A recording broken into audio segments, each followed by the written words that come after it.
जय माता दी। आप सभी का आपके अपने YouTube चैनल किटकैट स्टोरीज पर हार्दिक स्वागत है। इससे पहले आपने देवी भागवत पुराण की जो कथा सुनी, उसके आगे का वृतांत आज सुनिए। जब शुंभ ने सुना कि उसका भाई निशुंभ मूर्छित होकर युद्ध के मैदान में पड़ा हुआ है, तब वह क्रोधित होकर वहां पर आया और बाणों से सभी देवताओं को घायल करने लगा। शुंभ के लिए कोई भी काम कठिन नहीं था। उसने तुरंत युद्ध करना आरंभ कर दिया। उसके इस प्रयास से सभी देवता, लोकपाल और इंद्र पराजित होकर भाग चले। अब तो शुंभ ने बलपूर्वक इंद्र की पदवी प्राप्त कर ली। कल्पवृक्ष और कामधेनु गौ सभी उसके अधिकार में आ गए।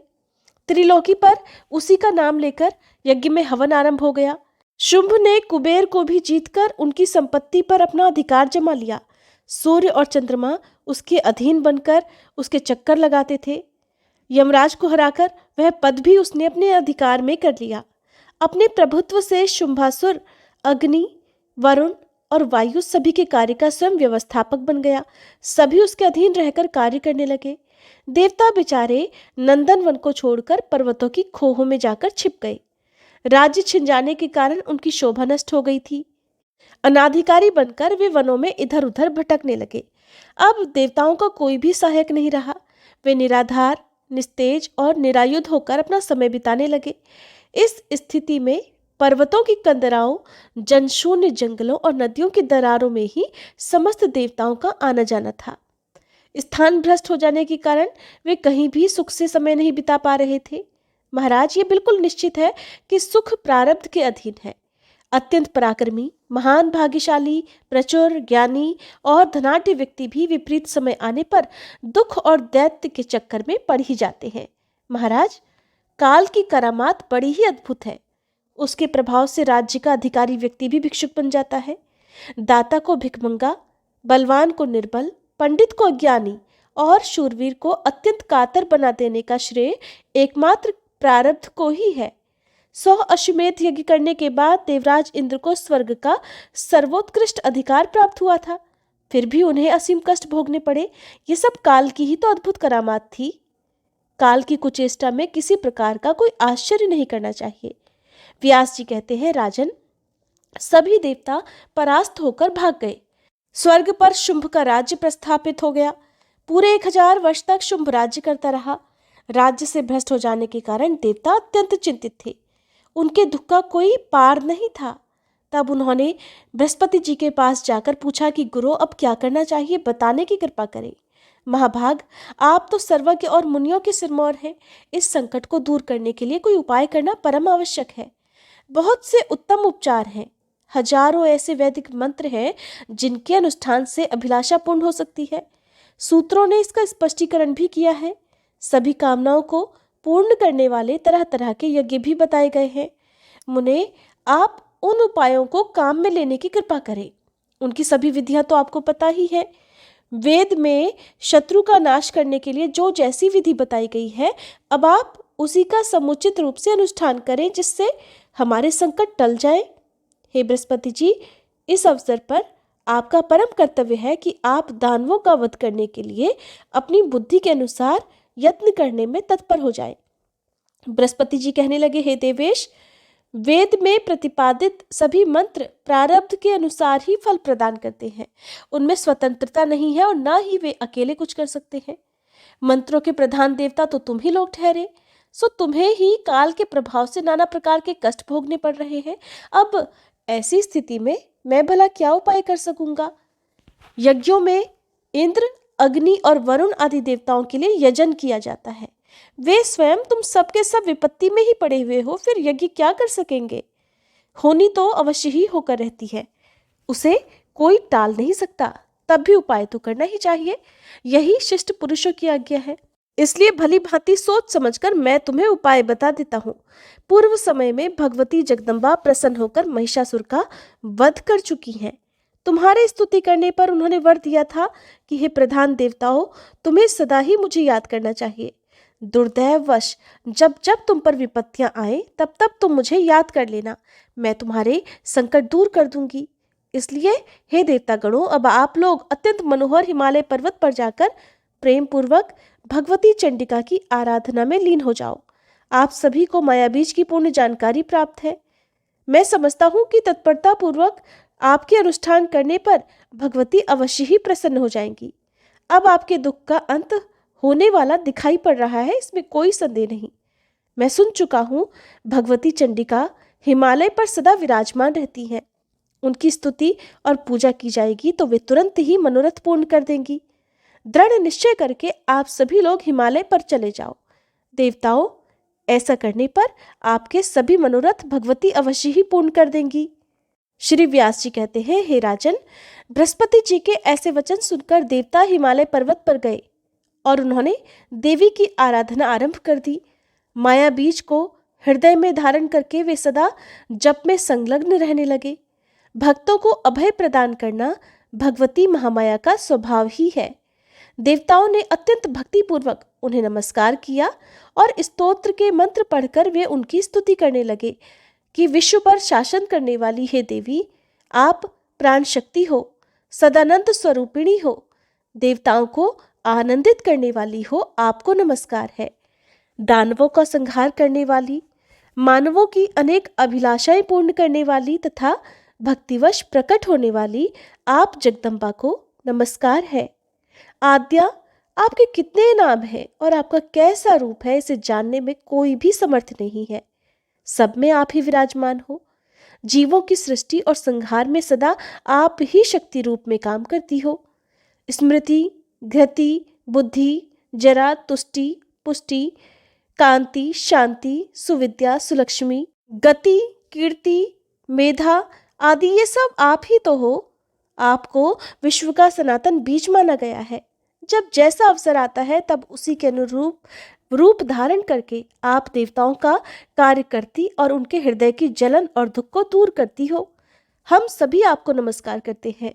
सभी प्राणियों के अंतःकरण में प्रशस्त स्वरूप धारण करके आप ही क्षमा, योग निद्रा, दया आदि नामों से विराजमान हो। महिषासुर देवताओं का घोर शत्रु था। आपके हाथ उस मदांध दैत्य के प्राण प्रयाण कर चुके हैं। सभी देवताओं पर आपकी दया सदा बनी रहती है। देवी, ये बात पुराणों और वेदों में स्पष्ट घोषित है। माता अपने बालक का प्रसन्नता पूर्वक सभी प्रकार से पालन और पोषण करती ही है। इसमें भला कौन विचित्र बात है?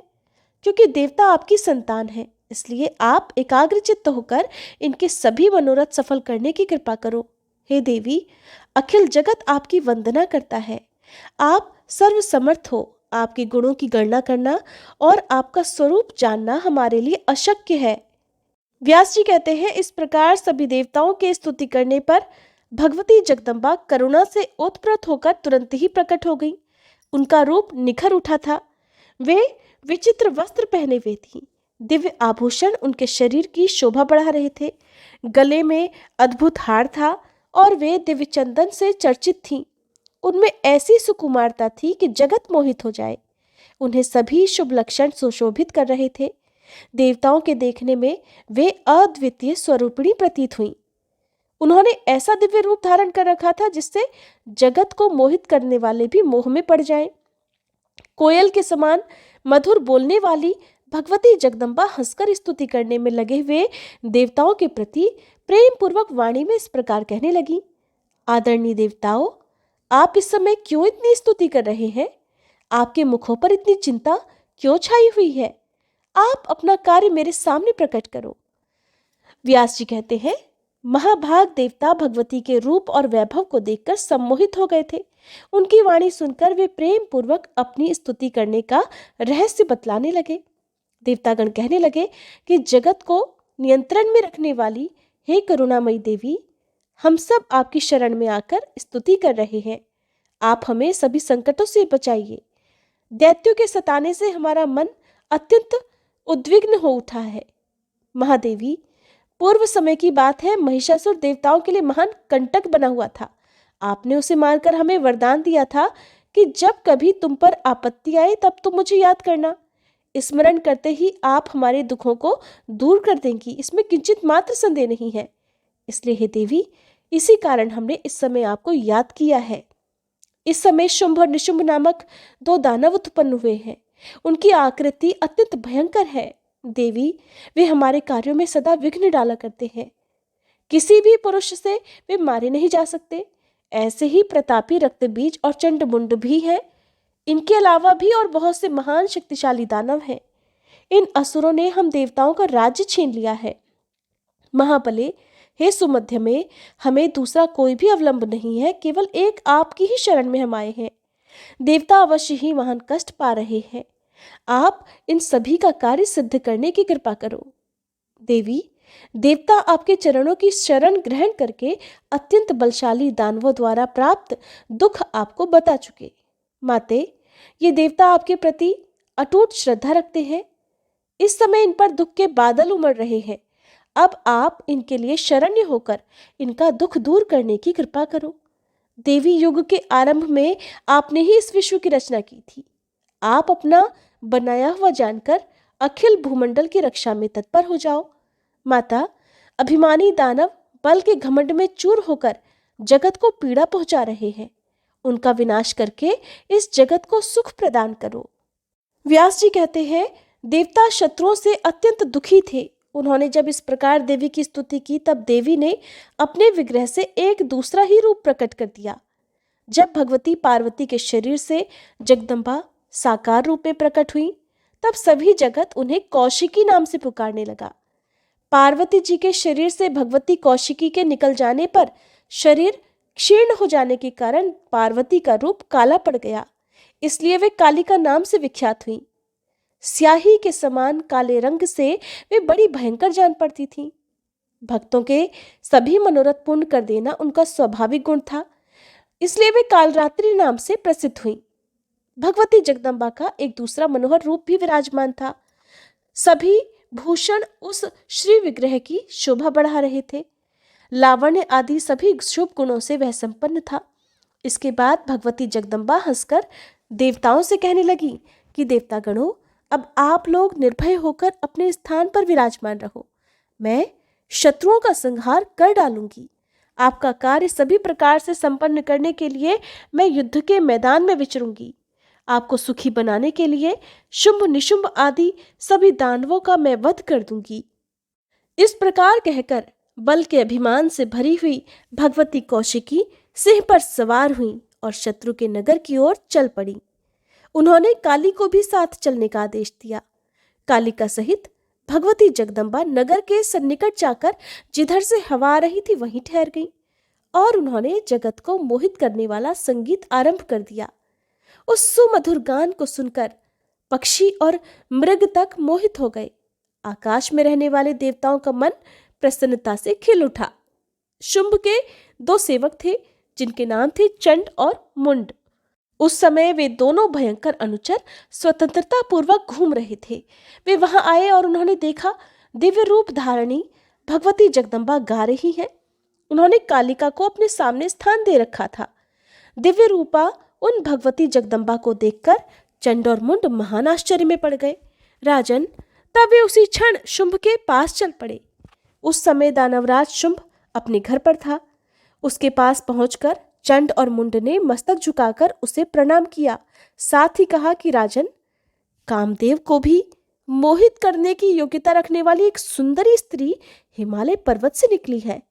सिंह उसकी सवारी का काम दे रहा है। उसमें सभी शुभ लक्षण विद्यमान है। ऐसी उत्तम स्त्री देवलोक या फिर गंधर्व लोक में मिलना भी असंभव है। जगत भर में तो कहीं भी ऐसी स्त्री को न देखा है न ही सुना है। राजन, वो ऐसा सुंदर गाना गाती है जिसे सुनकर सभी जन मुग्ध हो जाते हैं। उसके सुमधुर स्वर से मोहित हुए मृग सदा उसके पास बने रहते हैं। महाराज, वह किसी की पुत्री है और उसके यहाँ आने का क्या प्रयोजन है, इस विषय की जानकारी प्राप्त करके आप उसे अपने पास स्थान दीजिए। वास्तव में तो ये कामनी आपके ही योग्य है। उसकी आंखों से कल्याण टपक रहा है। उसका पता लगाकर आप उसे अपने महल में ले आइए और उसे अपनी पत्नी बनाने की कृपा कीजिए। ये निश्चित है कि उसके समान किसी दूसरी सुंदरी स्त्री का होना जगत में नितांत असंभव है। राजन, देवताओं के सभी रत्नों पर आपका अधिकार हो चुका है। महाराज, फिर इस सुंदरी स्त्री को अपनाने में आप क्यों उदासीन हैं? राजन, आपने इंद्र से बलपूर्वक ऐश्वर्यपूर्ण ऐरावत हाथी, पारिजात वृक्ष और उच्चश्रवा अश्व आदि छीन लिए हैं। राजन, ब्रह्मा का अद्भुत विमान रत्नमय है। राजहंस के चिन्ह वाली ध्वजा उस पर फहरा रही है। ऐसे दिव्य विमान को आपने बलपूर्वक अपने अधिकार में कर लिया है। राजन, पद्म नामक निधि आप कुबेर से छीन लाए हैं। वरुण का शुभ छत्र आपने हठपूर्वक ले लिया है। राजन, आपके भाई निशुंभ से वरुण की मुठभेड़ हुई थी, वरुण हार गया, तभी से उसका पाश भी निशुंभ के पास ही है। महाराज, आपके भय से समुद्र ने, जिसके कमल कभी कुम्हलाते नहीं, ऐसी माला तथा तरह तरह के रत्न आपको भेंट किए हैं।